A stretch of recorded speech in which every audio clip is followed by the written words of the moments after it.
Oke, udah muncul ya mungkin PowerPoint-nya. Bismillahirrahmanirrahim. Selamat sore teman-teman semuanya. Semoga kondisinya dalam keadaan yang sehat semua. Hari ini untuk asistensi Valde itu akan membahas terkait pengantar tugas drainase untuk setengah semester ke depan. Adapun outline dari pembahasannya itu meliputi agenda asistensi kita, area perencanaannya bagaimana, interpretasi gambar, penentuan jalur, dan kejaran teman-teman di minggu ini. Berikut adalah agenda dari asistensi drainase yang akan kita lakukan untuk beberapa minggu ke depan. Mungkin di sini kurang lebih alurnya itu sama kayak asistensi air limbah gitu ya, ada pendahuluan dulu, terus mulai perhitungan debit, mulai perhitungan dimensi dari drainase dan bangunan pelengkapnya, juga gambar teknik. Tapi di sini ada yang baru juga, ini di tahun-tahun sebelumnya kayaknya belum ada ya, terkait SWMM. SWMM ini itu Stormwater Management Model. Ini kurang lebih fungsinya itu sama kayak EPANET yang teman-teman pernah pakai di SPAM, tapi ini untuk air hujan gitu, untuk drainase. Nanti kita mungkin bakalan banyak belajar bareng terkait SPMM ini. Selanjutnya, untuk area perencanaannya, itu sama kayak tugas air limbah untuk kelompok A dan B. Daerah perencanaannya sama, namun ada penyesuaian sedikit. Nah, kan kemarin mungkin teman-teman udah membagi bloknya rata-rata kalau nggak salah sampai setiap kelompok itu rata-rata 26 blok gitu pembaginya. Nah, untuk di tugas drainase ini kita bakalan pakai 15 blok saja yang saling mengumpul gitu. Dari tugas storage sebelumnya. Nanti teman-teman bisa mempertimbangkan bersama-sama gitu ya. Kira-kira blok mana aja yang 15 blok mana saja yang akan teman-teman pilih. Itu bebas, mungkin yang perlu dipertimbangkan yang pertama itu harus saling mengumpul dan yang pasti itu konturnya ya untuk elevasinya. Nah, ini ada interpretasi gambar dari saluran drainase di daerah perumahan Puri Insani. Kalau misalnya air limbah kemarin kan biasanya kita salurannya kayak di satu sisi gitu ya. Kalau ini tuh ada di dua sisi jalan. Dan terus kalau di sini bentuk penampangnya itu persegi panjang, terus juga salurannya terbuka ya kalau di sini kelihatannya.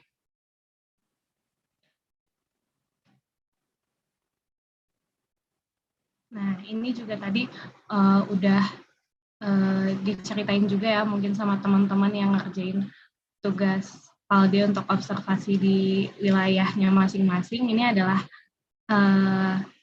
jaringan drainase di kampus kita di ITB Jatinangor. Tadi udah sempat disampaikan juga ya sama Cecil, nanti tuh airnya ini bisa dilihat dari arah alirannya, itu akan menuju ke situ 2.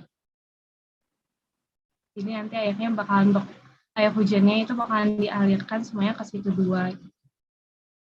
Terus ini yang lebih detailnya lagi. Nah, di sini ada legendanya gitu. Mungkin tadi Cecil bilang juga ada bak-baknya, ya di sini juga ada bak kontrol, terus juga ada gorong-gorongnya dan sebagainya gitu. Ini yang titik-titik merah ini adalah titik awal atau titik masuk airnya gitu ke jaringan drainase. Nah, mungkin untuk penentuan jalurnya ada beberapa poin yang perlu diperhatikan juga. Walaupun kurang lebih dalam penentuannya itu mirip dengan penentuan jalur air limbah. Nah, cuman tadi juga bedanya udah sebutkan kalau drainase itu ada di dua sisi. Jadi kalau misalnya air limbah awalnya kita cuma bikin segaris aja di sini, sebenarnya kalau drainase itu ada di dua sisi gini.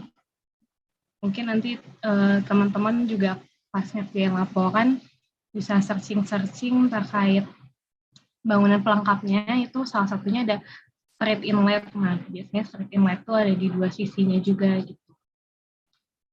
Kemudian perlu identifikasi juga titik kontur terendah blok untuk masuk ke jalur drainase.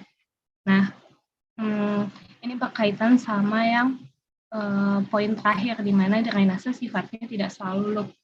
Mungkin teman-teman pernah lihat juga ada kayak satu blok yang saluran drainasenya itu looping, jadi dia mengelilingi satu wilayah, satu blok ini gitu.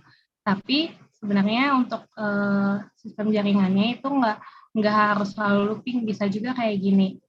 Di blok 31 misalnya, titik terendah blok 31 ini ada di sini. Ini kursornya kelihatan kan ya. Nah, berarti nanti itu titik masuk kayak yang Jatinangor tadi itu. Nah, ini kan dia masuknya ke sini gitu. Dan sebenarnya gimana ya, salurannya nggak melooping, yang ada yang looping mungkin ya, nggak ada sih ini. Mungkin yang ini yang kelihatan jelas. Nah, ini kan nggak looping ya, dia alirannya masing-masing gitu, sampai nanti ke situ dua gitu. Kurang lebih kayak jaringan air limbah, tapi ada di dua sisi gitu. Dan di setiap blok itu ada satu titik untuk inletnya begitu. Terus drainase dibuat secara gravitasi sehingga perhatikan konturnya. Ini juga sama prinsipnya dengan penyaluran air limbah. Harapannya bisa dialirkan secara gravitasi gitu ya, untuk mencegah penggunaan pompa dan sebagainya. Sekarang kita udah sampai ke pembahasan terkait target di minggu ini.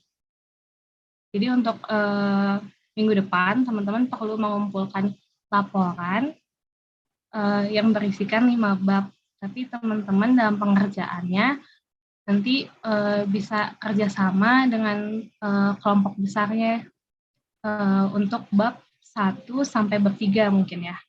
Kurang lebih sama kayak air limbah kemarin, nanti kalau kondisi existing wilayah perencanaan, ini teman-teman sesuaikan dengan daerah perencanaan kelompok kecil yang juga udah disesuaikan gitu ya dengan yang 15 blok tadi di awal. Kemudian ada juga bab 5 yaitu data awal hidrologi. Mungkin ini detailnya aku jelasin di slide selanjutnya. Dalam pengumpulannya dilakukan oleh masing-masing kelompok A dan B ya. Terus untuk yang pengerjaannya dilakukan bersama-sama satu kelompok besar, itu kalau bisa isinya sama ya. Kecuali ya tadi bab 4 dan bab 5 mungkin ada penyesuaian. Karena daerah wilayah perencanaannya beda. Untuk bab pendahuluan, itu ada latar belakang, maksud tujuan, ruang lingkup, dan rumusan masalah. Dari latar belakang dulu, di sini harapannya teman-teman bisa menjelaskan terkait pengelolaan air limpasan, terus mungkin di beberapa daerah kan mungkin ada yang sering banget tuh langganan banjir. Nah, itu permasalahannya tuh biasanya apa gitu. Itu bisa teman-teman masukin juga di latar belakang. Terus kenapa pengembangan sistem drainase dan drainase berkelanjutan itu penting, juga tahap-tahap perencanaannya itu dibahas secara efektif di latar belakang. Untuk maksud dan tujuannya ini disesuaikan dengan output yang teman-teman harapkan dari penyusunan laporan atau tugas ini. Di lingkup bagian ruang lingkup, itu ada lingkup perencanaan dan batasan wilayah. Lingkup perencanaan ini mungkin teman-teman perlu menjelaskan lingkup sistem drainase apa yang teman-teman gunakan, apakah lingkupnya perumahan atau permukiman atau skala kota. Terus batasan wilayahnya di mana gitu. Dijelaskan juga di bagian ruang lingkup ini. Untuk rumusan masalahnya itu terdiri dari hal-hal yang perlu diketahui dalam perencanaan. Kemudian di bab 2, kurang lebih ada 6 hal yang diharapkan dapat teman-teman bahas, yaitu terkait konsep drainase, perbedaan dari konvensional dan yang berkelanjutan, terus juga sistem drainase ini apa yang membedakan dari drainase lingkungan dengan drainase perkotaan, terus drainase perkotaan juga ini macam-macamnya apa saja bisa dijelaskan di sini. Terus tadi teman-teman katanya di kelas juga lagi belajar terkait aspek hidrolika ya dalam drainase. Nah, itu juga menjadi dasar dalam perencanaan tugas besar kita. Jadi nanti di tinjauan pustaka juga teman-teman masukin nih ketentuan-ketentuan perencanaan sistem drainase dari aspek hidrologi dan hidrolika itu bagaimana dan metodenya apa yang digunakan biasanya. Terus juga teman-teman mulai mencari-cari nih bangunan pelengkap drainase apa yang biasanya digunakan. Hitung-hitung mungkin nyicil kali ya untuk nanti ketika teman-teman udah menghitung dan merencanakan gitu di tugas asistensi minggu kesekian gitu, teman-teman udah bisa membayangkan kira-kira bangunan pelengkap yang dibutuhkan itu apa aja. Terus juga di sini perlu dibahas terkait SWMM, Stormwater Management Model, karena nanti rencananya kita bakalan coba running pakai ini juga. Jadi harapannya teman-teman bisa paham setidaknya apa sih SWMM ini begitu. Kemudian juga teman-teman bisa melampirkan hasil observasi dari tugas kuliah PALDE yang di masing-masing domisili tadi ya, yang di asrama atau yang di Jatinangor, di kosan gitu, nanti dimasukin di bagian tinjauan pustaka. Bab selanjutnya ada metode perencanaan, kurang lebih menjelaskan terkait tahap-tahap perencanaannya. Nah, teman-teman bisa masukin nih kira-kira metode dan rumus-rumus apa yang digunakan dalam perencanaan saluran drainase. Kayak tadi ada aspek hidrologi dan hidrolika. Nah, itu biasanya rumus-rumus yang digunakan itu apa aja dari aspek-aspek itu dimasukkan juga dalam metode perencanaan. Terus juga perencanaan terkait teknologi pengelolaannya. Bab 4, itu ada kondisi existing wilayah perencanaan. Ini kurang lebih sama kayak yang di laporan air limbah teman-teman. Nanti disesuaikan aja untuk perubahan bloknya.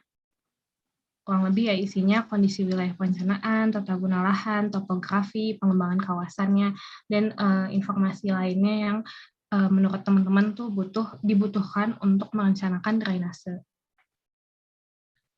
Di bab 5, untuk data awal hidrologi, ini bisa dimasukkan rangkuman dari tugas hidrologi teman-teman 1 tahun lalu ya berarti, sampai terbentuk kurva IDF gitu. Kayak tahap-tahapnya tuh gimana sih secara ringkas gitu ya, sampai akhirnya teman-teman bisa menghasilkan kurva IDF dari data curah hujan yang teman-teman punya gitu. Ini dari rangkuman tugas hidrologi, kemudian teman-teman juga harus sudah mulai melakukan perencanaan awal, yaitu menyesuaikan blok rencana dan membuat jalur drainase. Jadi untuk kejaran minggu depan itu ada laporan bab 1 sampai bab 5 dan perencanaan awal berupa blok rencana dan jalur drainase, mungkin bisa dalam bentuk PDF aja ya kayak biasa untuk yang bagian perencanaan awal. Mungkin sekian untuk penjelasan dari pengantar tugas drainase. Kalau misalnya sekiranya teman-teman ada yang mau ditanyakan, boleh kita diskusikan bersama. Terima kasih. Oke, makasih banyak Anggita buat pengantar tugas drainasenya. Tadi ada juga gambar tentang perencanaan drainase di kampus, itu sebenarnya buat apa ya, ngasih sedikit gambaran aja sih buat teman-teman nanti pas bikin jalur drainasenya itu kayak gimana sih. Ini memang lingkupnya skala kampus ya, tapi kurang lebih mau skala kampus atau skala lingkungan atau perkotaan pun kurang lebih kayak gini gitu. Ini kampus juga kan isinya terdiri dari beberapa gedung. Kalau misalnya kita pendekatannya ke lingkungan kita mungkin terdiri dari beberapa rumah atau ya bangunan lainnya gitu ya. Barangkali ada pertanyaan dulu sebelum masuk ke breakout room buat tugasnya.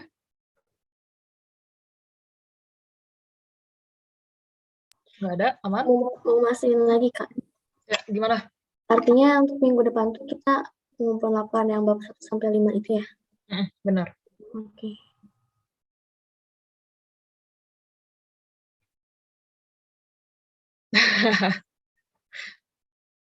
Menghaduh. Matkul lain udah mulai ini lagi ya, bertebaran lagi tugasnya.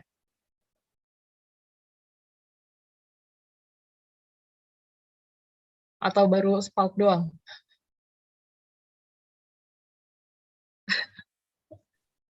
Ya begitulah hidup yang harus dijalani teman-teman. Ada lagi yang mau tanya? Atau kirim emoji? Ayo, ada lagi nggak? Udah jelas berarti ya? Oke. Sebelumnya mau nanya, ini yang namanya Palma itu siapa ya?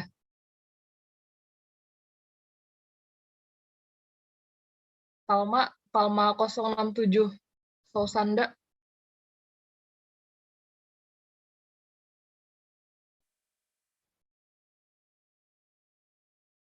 Halo?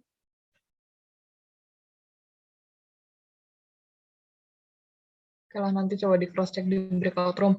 Oh ya, dan kelompok 4, Kahananya hari ini berhalangan hadir, jadi nanti aku yang bakal masuk di kelompok itu ya.